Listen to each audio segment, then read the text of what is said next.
So that's it from me. Thank you all finally for being here again. And we should get started with our first star speaker, who really needs no introduction, particularly to this domestic audience. George Pearmain, who is, of course, the Director of Financial Crime or Anti-Financial Crime Policy here in Jersey.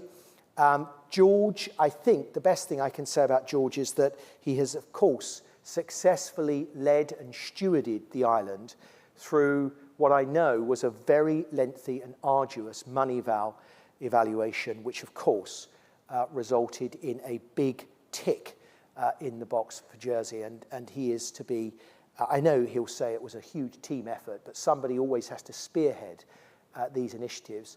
And George has played that role, and he is to be congratulated and super busy. He's been traveling a great deal, but very grateful to George for sparing the time for us today. George, over to you.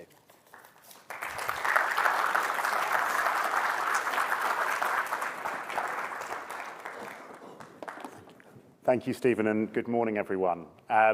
Stephen was saying we've all been doing this for rather a long time, and this morning I was reflecting, I think it was about 8 or 9 years ago or so, that there is still a video on the internet of me being interviewed by one Tom Devlin around the starting use of AML CFT technology to try and improve performance and compliance. So I thought this was actually quite apt today, given that the name of your seminar is Comply and Outperform, and how far we have kind of come in 8 years or so.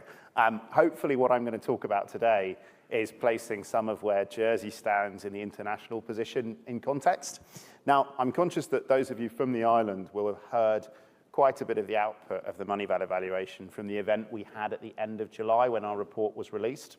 But there's also a number of people online. So what I'm going to try and do today is to take you through some of the conclusions of the report, but add a little bit more color where it relates particularly to the industry and the compliance community. And in that, I'm also going to try and focus a little bit on a couple of large international themes that are, I don't think emerging, because they're all, I think, very clearly already out there, but areas where I think will color the next couple of years in terms of focus in the international media, focus on international financial centers, and hopefully give us a little bit of a background to have this conversation today. So to start off, I just want to recap in some of where Jersey ended up with MONEYVAL. Now, I should just be clear where things are. Jersey is at the end of the current round of evaluations, and I'll come on to talk about the next round of FATF and kind of FATF-style regional bodies evaluations in due course. The one thing I want to say at the beginning is this isn't a single event. It's an ongoing process, and I'm sure you're all aware of it now, but before we know it, Jersey and other jurisdictions will be up against their next evaluation.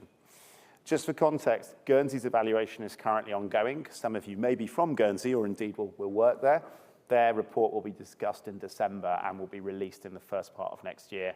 And as many of you know, for the other Crown dependency, the Isle of Man, their report was at the early part of this round, and they will come into the new round of evaluations being evaluated at some point in 2026 with a report agreed in 2027. So Jersey, where did we end up? Well, there are 5 broad key messages from the evaluation, and I want to kind of start by reflecting on those. So the first thing to say is there was a very high level of compliance with the international standards. Now, that does not mean that everything is well and nothing will be done. I'm going to go on to talk about where those changes will be happening in a moment. But generally, Jersey has scored at the highest level of compliance of any MONEYVAL country. This is also a dubious crown to wear, because people are consistently looking at you, wondering how you got there, and secondly, can you possibly stay there? That said, we felt, or jurisdictionally Jersey felt, that it was necessary to have a fairly high level of compliance to fend off effectively what are unjustified attacks on the jurisdiction's reputation and the reputation of international financial centers. And I think we've definitely achieved that. That really was to build confidence and trust in Jersey, and I think we can say that that confidence and trust is there.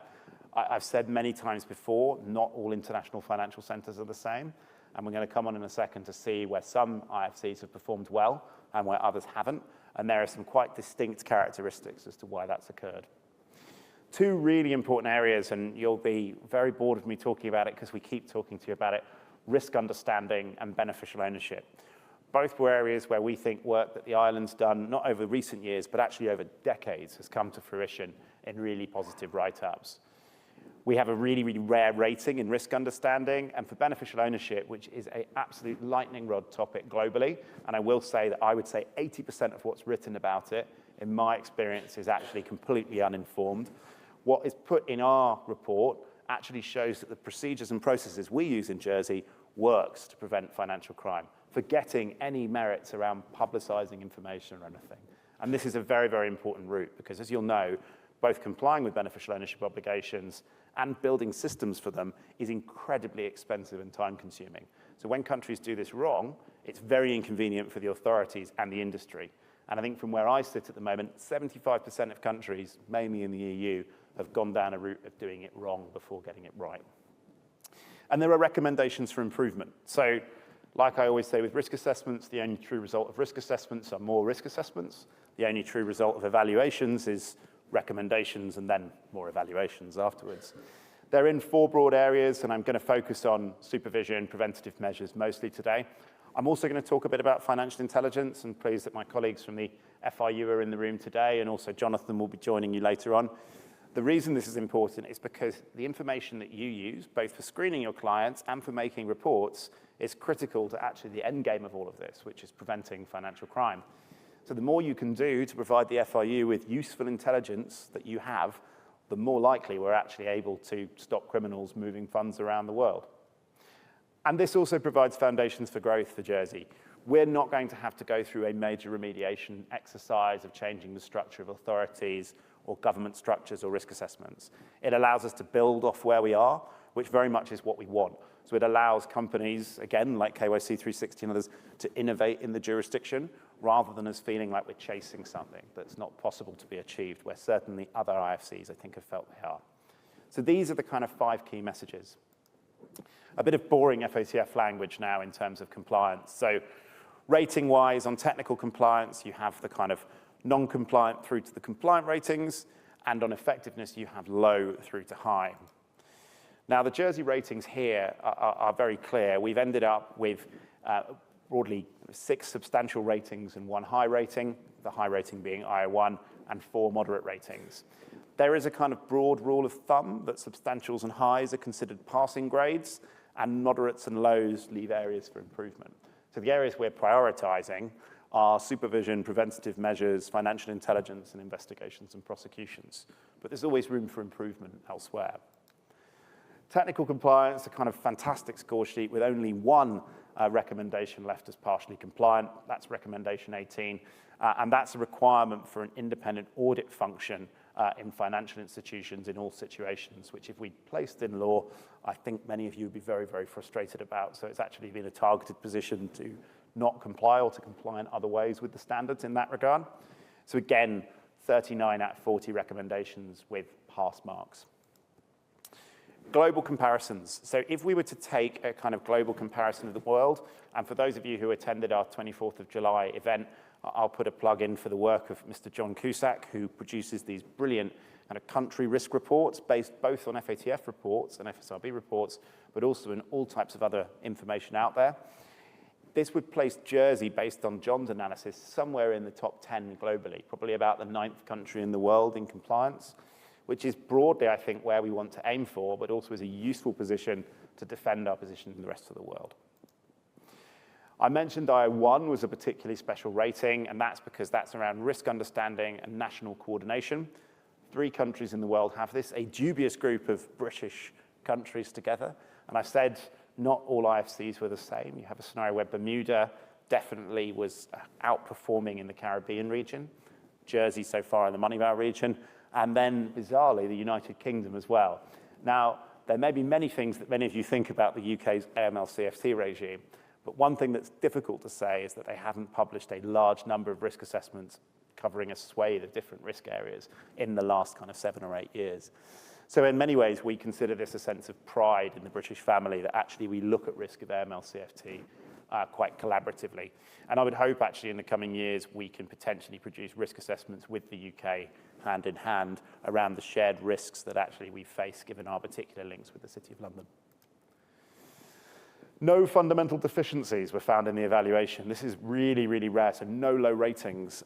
There's no other IFC in the world, even Bermuda was found with one low rating, which means there are fundamental deficiencies in the regime.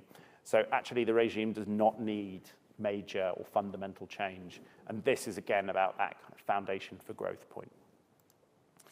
So I wanted to dig into some of the detailed findings just to talk to you through today where I think things matter particularly.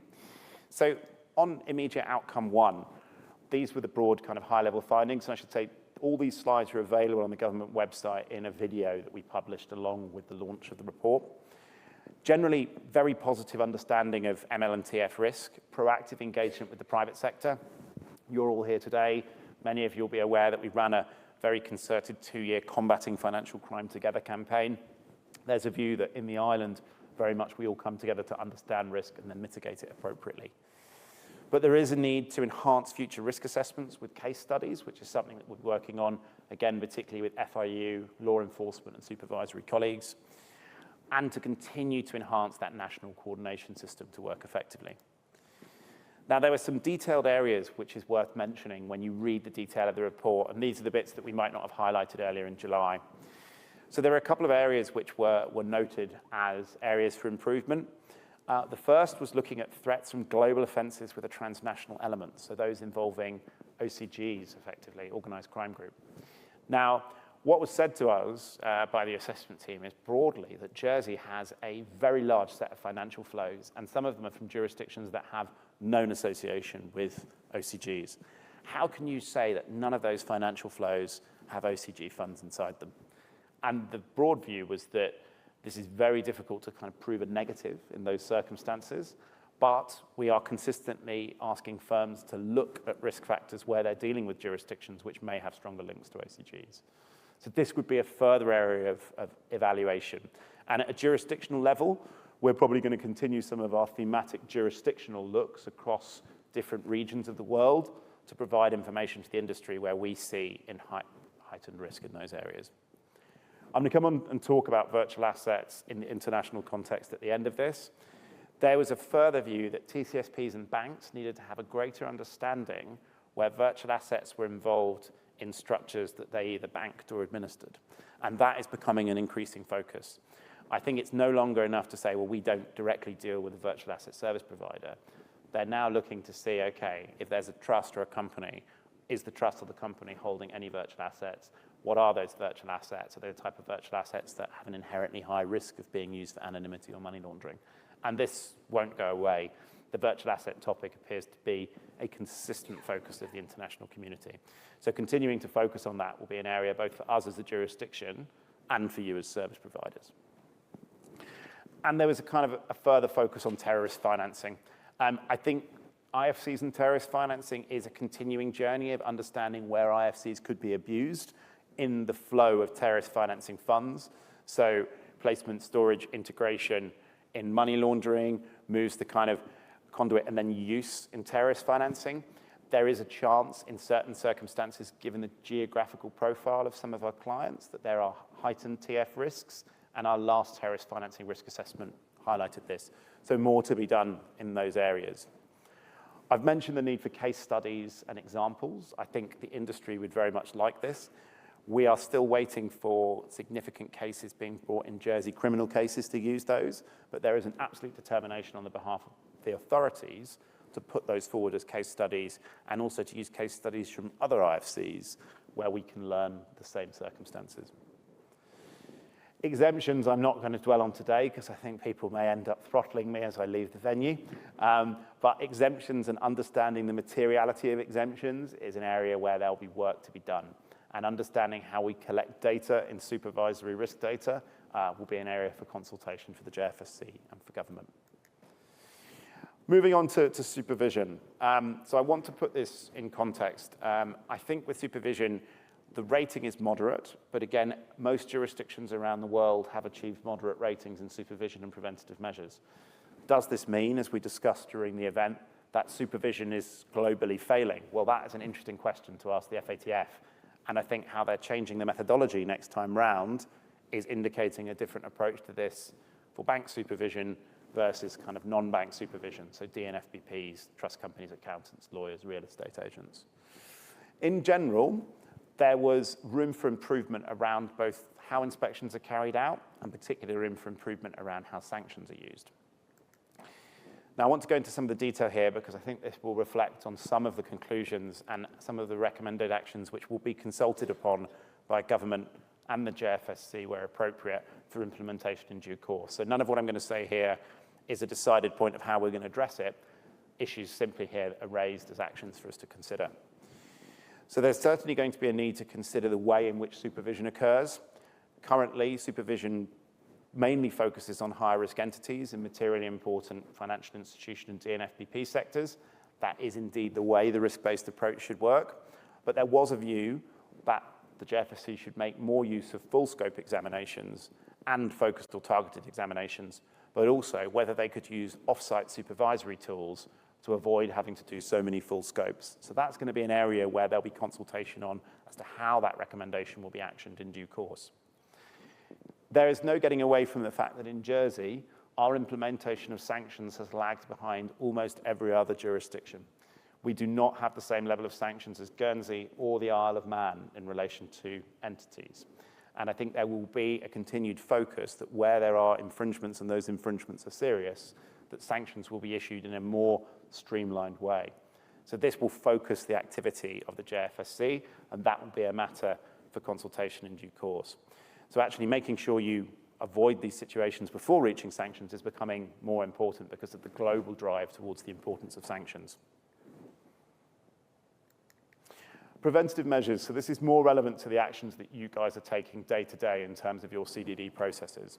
So the good news is for the 32 firms or so who met the assessment team, that the assessment team broadly found that your risk mitigation measures were mostly commensurate to the risks. And I think that's a very rare situation, particularly across so many different sectors.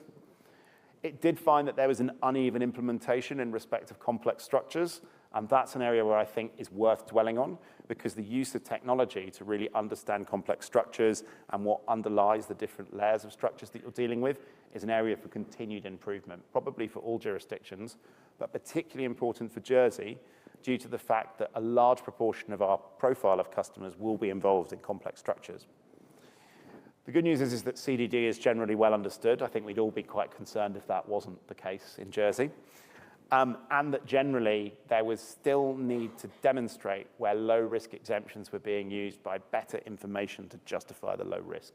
So again, another area where information, research, platforms, and screening can assist with allowing you to justify low risk in certain circumstances.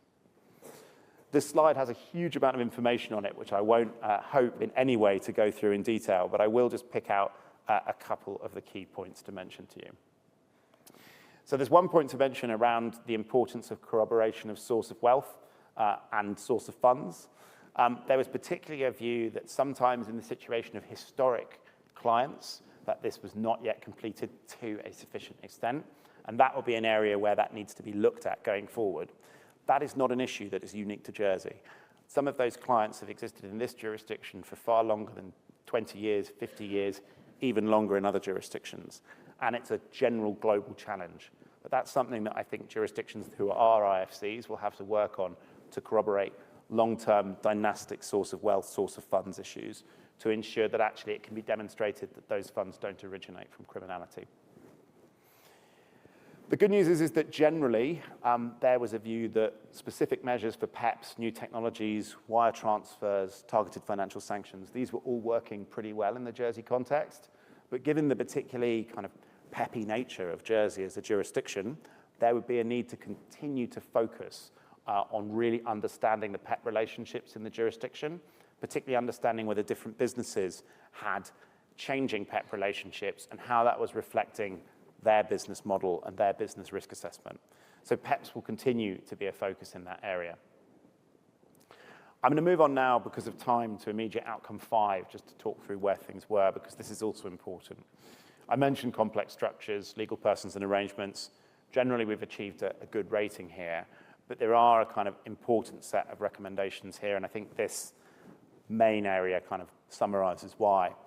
In Jersey, we will be one of the few jurisdictions that will run a trust regime without a trust register. Because of the movements of the EU to requiring a trust register and other jurisdictions already having trust registers, we will be one of the few that solely relies on a TCSP gatekeeper function. And that's why this recommendation is particularly important. It basically concludes that Jersey relies very heavily on the TCSP regime in order to ensure that the information is both collected, accurate, maintained, and up to date. That area will be absolutely key for Jersey to maintain if there is a view that the implementation of a trust register would be very damaging to the jurisdiction. So this really enhances, I think, the importance of the role of the TCSP sector to keep that level of compliance very high, because if there's one suggestion in the international community that that doesn't work, the automatic response will be only trust registers can solve this. Now, I've mentioned on registers that I don't think that they're the solution to everything, and I certainly don't think they're the solution in these circumstances, but I think it highlights the importance of the TCSP regime.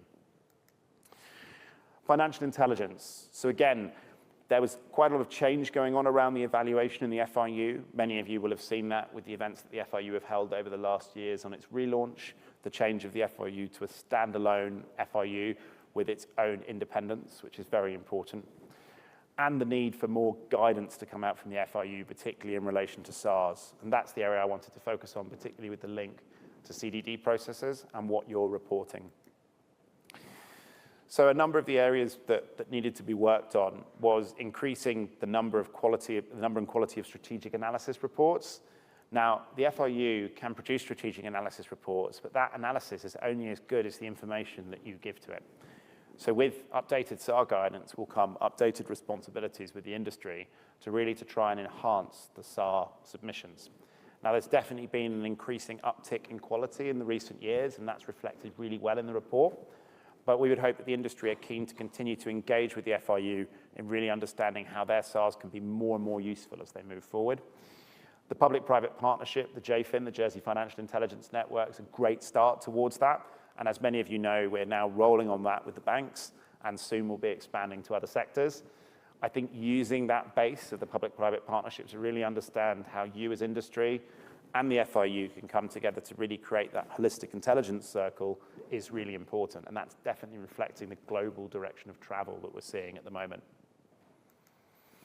I thought I'd mention it because it's important because it remains one of our moderate ratings. So money laundering investigation and prosecution. Up at the top of it, pursue prosecutions. It's not that we're not, I should be clear. As many of you who came to the event on the 24th of July will have heard the Attorney General say, there are many investigations and prosecutions underway, and these just take time. In the Jersey context, they will often involve international assistance from foreign partners.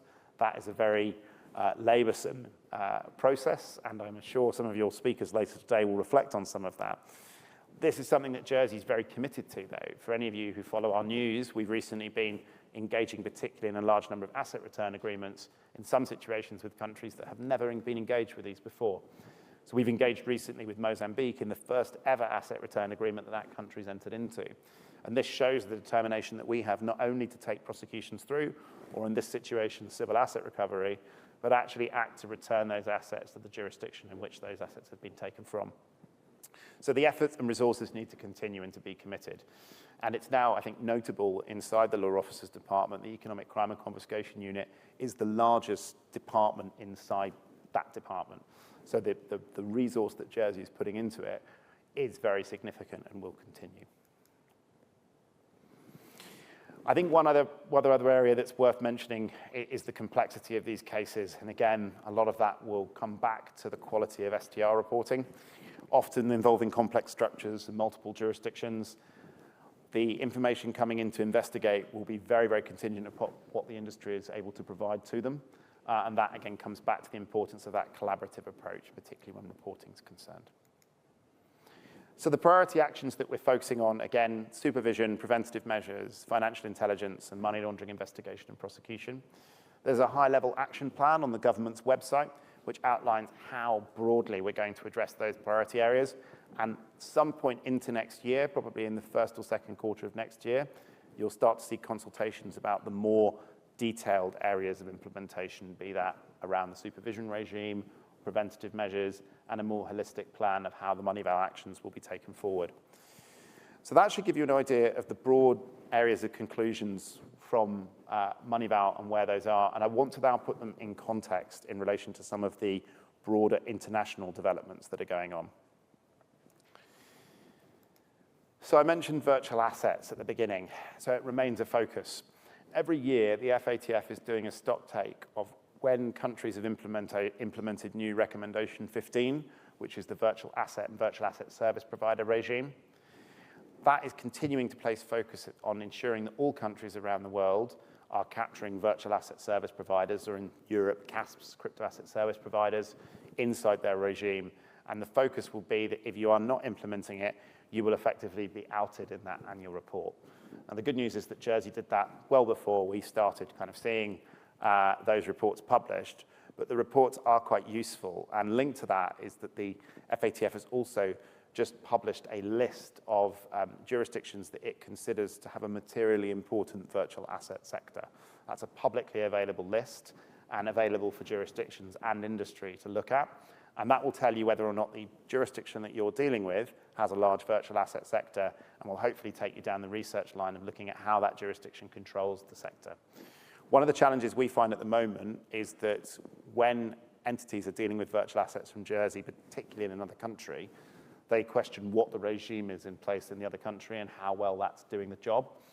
This list should help you both understand the materiality of the virtual asset context in the other country, and also through reports understand whether or not that regime is fully in place. So this focus will continue to be looked at. As I say, it's dropping down a level, so not simply whether in Jersey we have a large number of virtual asset service providers, which we don't. I think we have 11 on the register, of which 6 are active, actually licensed at the moment. It's actually whether at a level below, virtual assets are being administered in companies or trusts, or there are bank accounts which are banking assets linked to virtual assets. So this will be a continuing area of focus. Horizontal review of gatekeepers. So I wanted to highlight this to everyone because it was a really interesting report published in July 2024 by the FATF.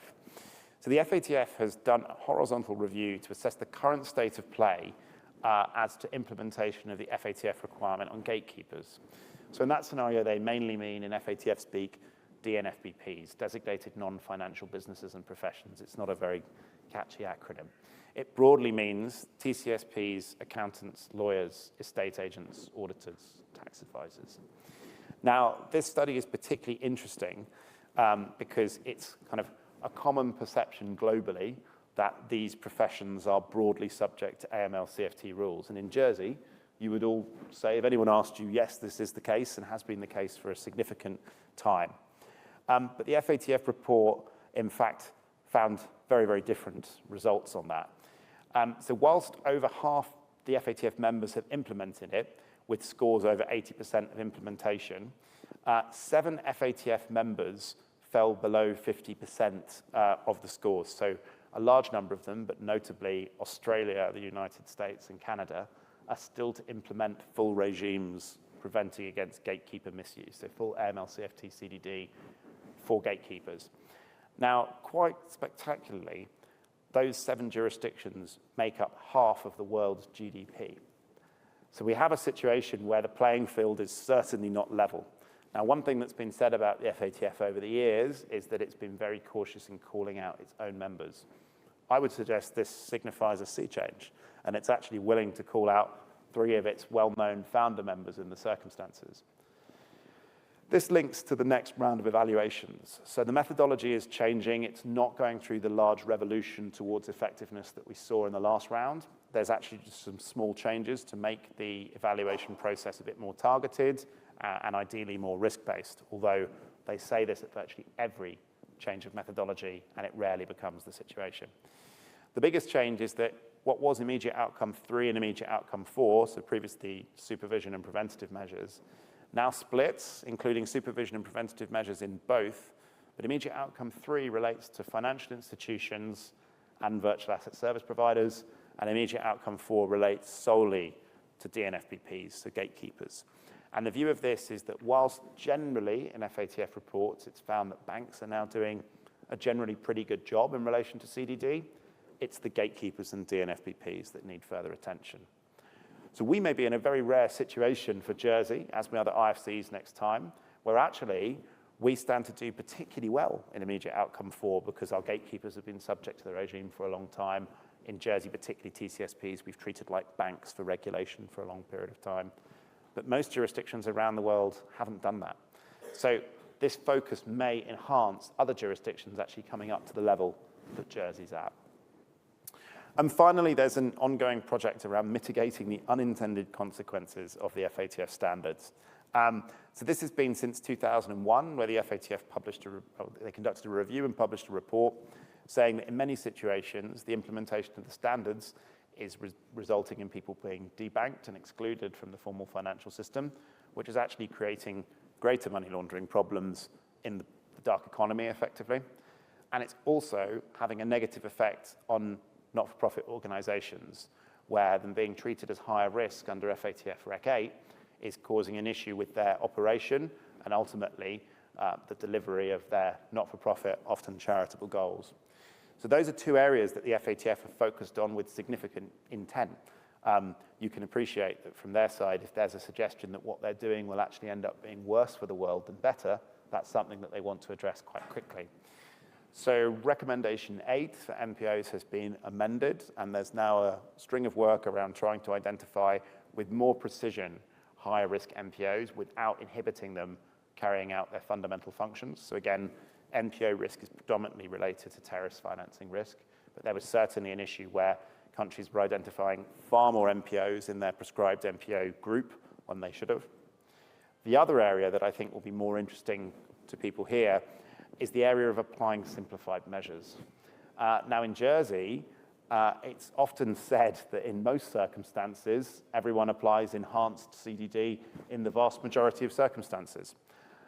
That means that if you have a scenario where enhanced CDD is applied all the time, is it really enhanced CDD? If everything is high risk, what is high risk?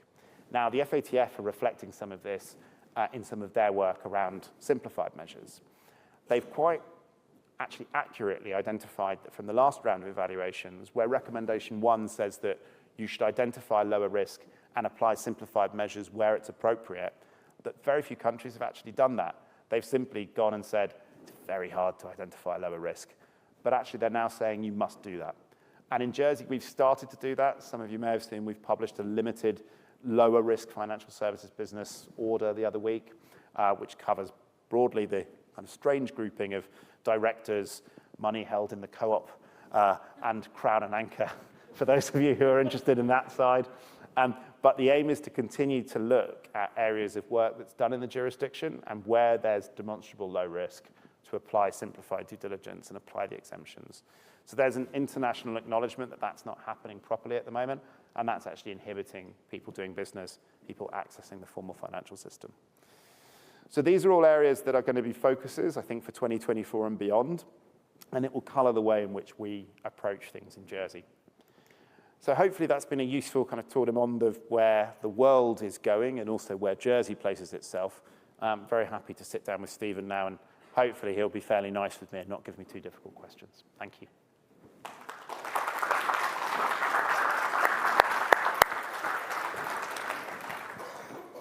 Great, thanks, George. Very comprehensive and interesting run through there. Obvious first question from me. We've got a new Labour government, at least for now, and there have been some pretty vocal critics in the administration historically about Jersey, the Crown dependencies, and the offshore world more generally. Any acknowledgement from the new administration in Westminster of Jersey's MONEYVAL evaluation?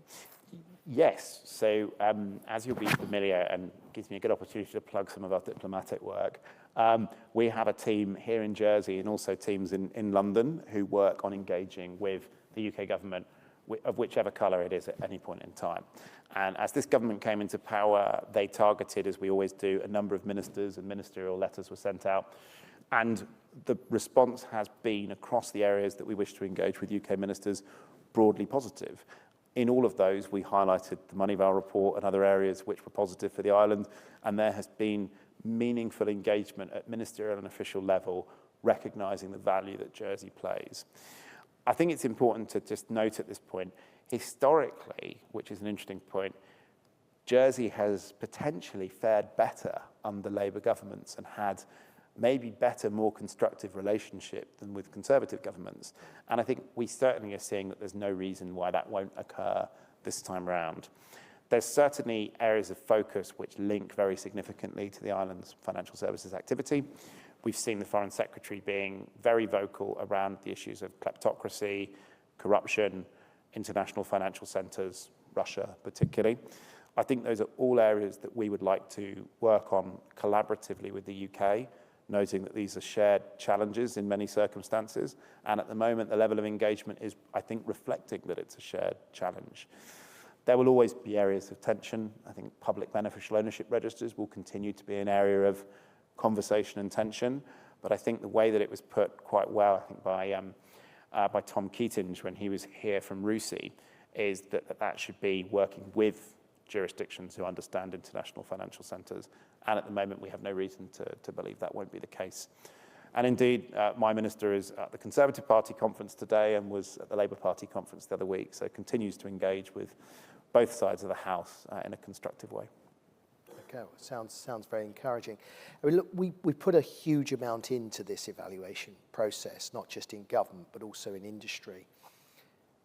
When you were planning this out, what did you anticipate the consequences to the island's economy of being had the outcome not been as positive? I mean, you obviously engaged in a lot of planning activity.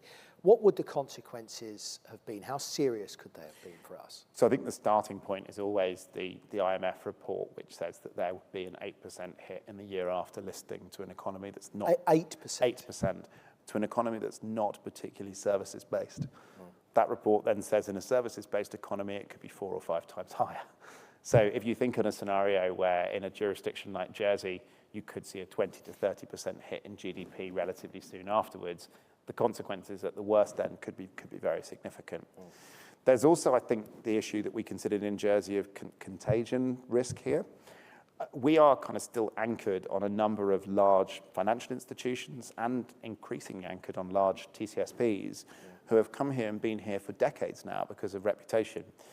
We were very much of the view that it would only take one of those institutions to make a decision that actually Jersey was no longer part of their future for the dominoes to fall quite quickly for the others. So there's been a lot around building confidence and comfort's the wrong word, but stability around the regime here in Jersey. So it wasn't a case of being able to say, well, we're not sure what the impact would be, but it might not be too bad. I think there was a view that the impact would be very significant if it had gone the other way. But there was never, I think, in our mind, a scenario where that was going to be allowed to be realistic. We started planning from 4 years ago when we'd seen the situation with the Cayman Islands, with Malta, with Gibraltar, to take notably different approaches to things, so that Jersey can actually never really look at that scenario of worrying about listing. Really, we want to use these reports to continue to improve our regimes without them becoming overly burdensome to industry or to authorities. Yeah. Now, you talked earlier about the TCSP sector, and Jersey in some ways being a bit of an anomaly because we don't have a register. We depend on the industry to do the right thing, know their customers, and we hope that that will be allowed to continue. But there is a very high level of dependency on that particular sector of industry not to mess up, essentially. I'm not putting words into your mouth, but that's pretty much what you were suggesting.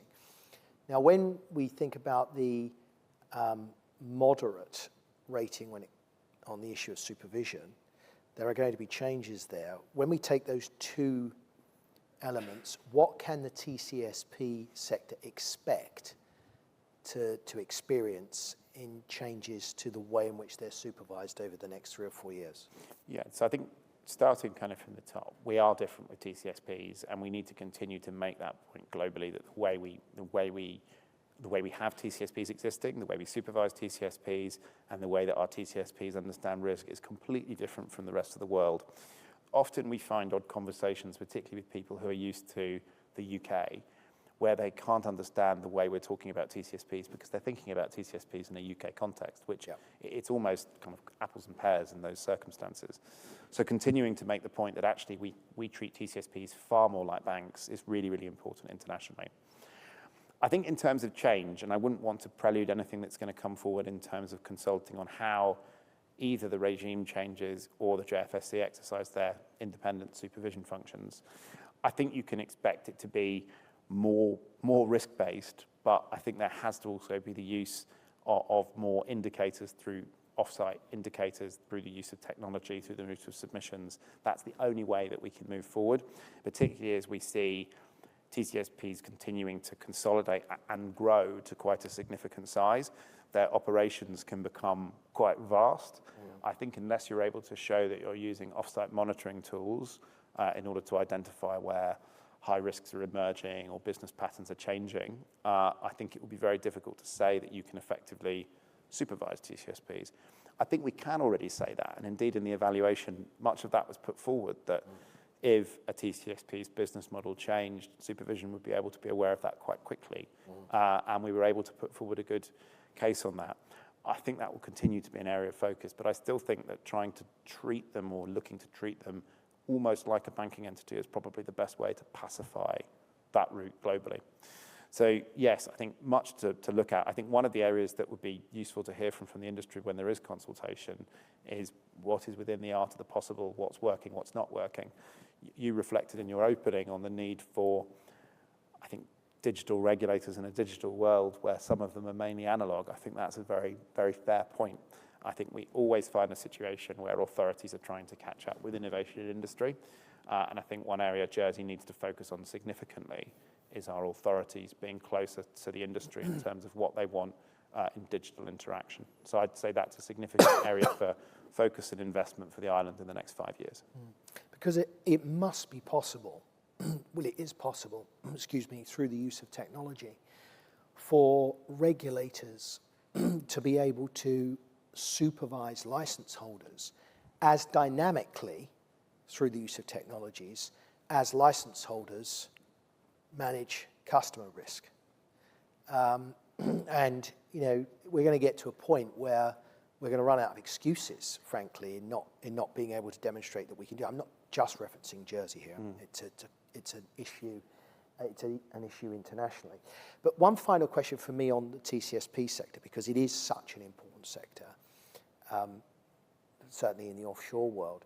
Is there a danger that jurisdictions that continue not to have registers and which rely upon the regime such as ours will become such an anomaly that the international community will say, look, you know, we get it, but it just doesn't fit with the model. I'm sorry, but you're going to have to introduce a register?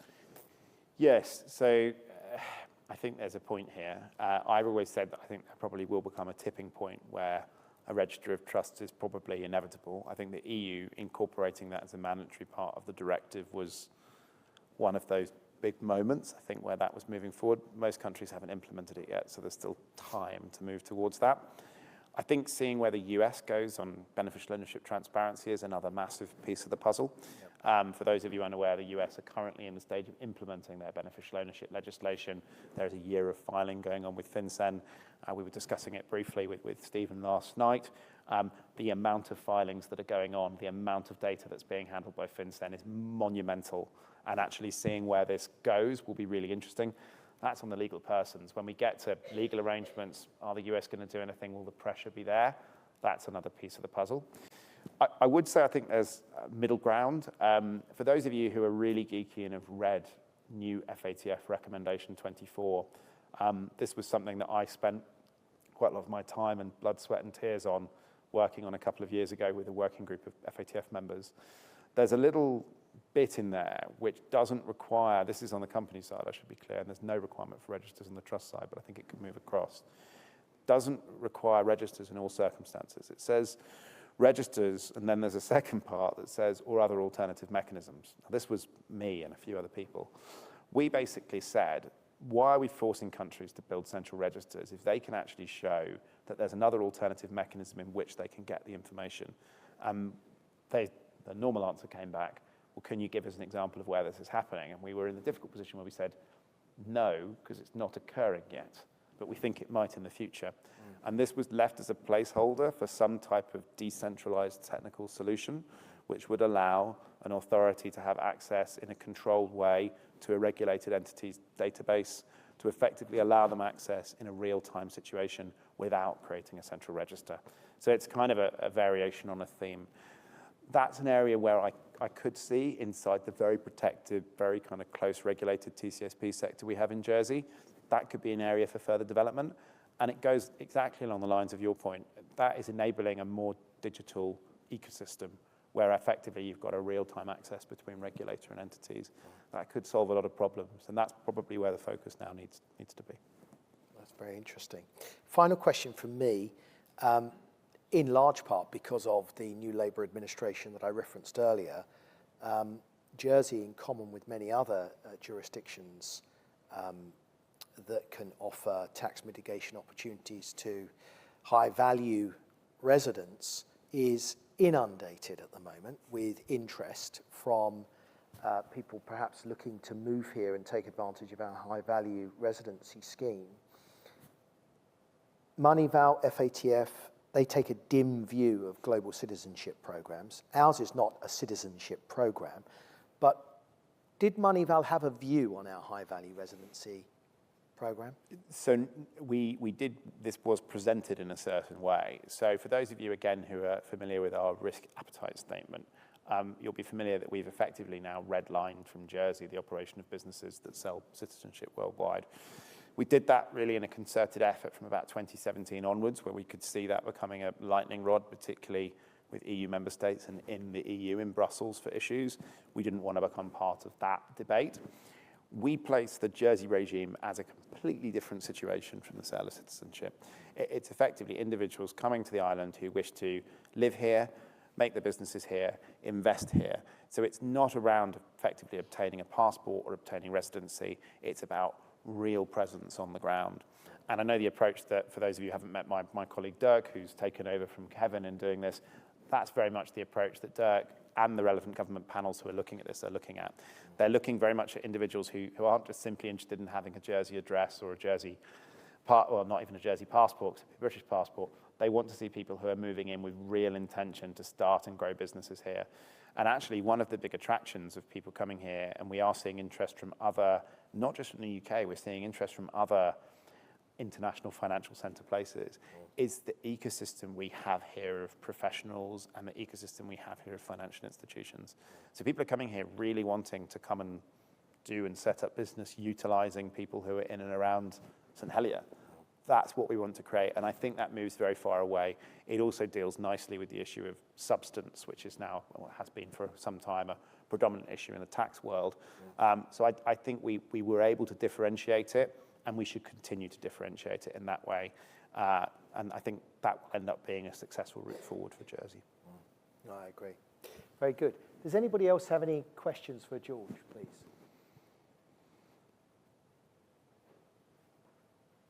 Here we are.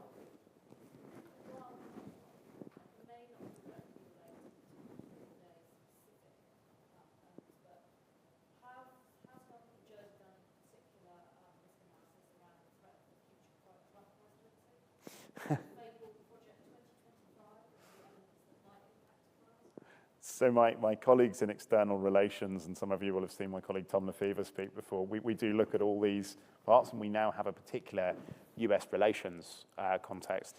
For those of you who also attend Jersey Finance's Global Horizons views, and more of the kind of business development and marketing side, the US is becoming an increasingly important market for Jersey. Inside that and behind that, we have done some rough projections and papers on what would happen if there was a Trump presidency. I think on both sides, if there's a Harris presidency or a Trump presidency, there are still opportunities for Jersey. Indeed, there was a view that during the last Trump presidency, maybe the opportunities increased, I think, dare I say, because of the situation that he may have caused domestically to the US economy. But that situation could easily occur again. So yes, there's been some analysis. As normal with these things, it's kept in-house, we look not to comment on prospective governments of other countries where possible, but generally that is discussed in kind of circumstances where we're doing planning.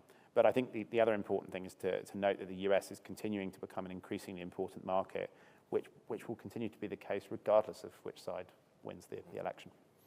I mean, one I would have thought fairly obvious consequence is going to be the rise in virtual currencies. I mean, Trump's stance when it comes to virtual currencies vis-a-vis Harris. I mean, for those of you who listen to Scaramucci and Kitty Kay on the American podcast, Scaramucci is constantly talking about the mistake that he thinks Harris is making in not embracing the community of digital currency owners in the United States. It's a big constituency of people. And of course, everybody who holds those things is hoping for a Trump presidency because he's talked about an American government Bitcoin fund or whatever the case may be. So that could be something that will come down the tracks, and we'll need, particularly given your comments in relation to virtual currencies, to be alive to that. I think, so I was going to say we're now inundated, aren't we, with the kind of the rest is politics US and swamp notes and the FT and all of that. I think if there is that type of presidency, generally where there's instability elsewhere in the world, where Jersey can provide stability, we tend to have advantages in those circumstances. So that may well be the situation there. Maybe it will be a slightly less predictable road and where those advantages live, which could be fun for some people, worrying for others. But yeah, I think that's fair on the virtual asset side. I do think that there will be a change, a much bigger change in international security issues if that presidency occurs, and a change in the competency of the US in terms of their authorities globally. But at the end of the day, it's still the United States of America. It's still going to have a significant role. George, as ever, thank you very much. It was enlightening. Thank you.